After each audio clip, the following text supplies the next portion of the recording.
করছি নাজিফাকে।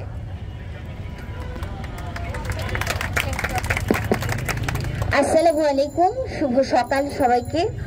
ধর্ষকের ফাঁসি আমরা অবশ্যই চাই, কিন্তু তার সঙ্গে শহরাঞ্চলে দাঁড়িয়ে আমরা যাতে ধর্ষিতা মেয়েটার কথা ভুলে না যাই।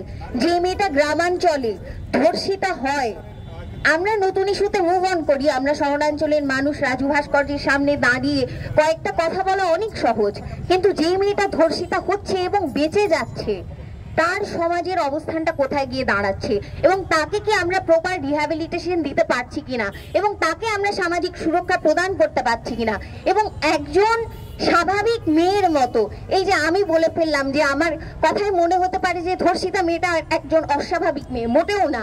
এবং আমাদের যে সোশ্যাল স্টিগমা, এটাকে আমাদের ভাঙতে হবে, এবং এটার জন্য যাতে সমাজের যারা উঁচু পর্যায়ের মানুষ আছেন তারা যাতে এগিয়ে আসেন, ধর্ষিতাদেরকে যাতে আমরা ধর্ষকদের ফাঁসি চাইতে গিয়ে ভুলে না যাই। ধন্যবাদ।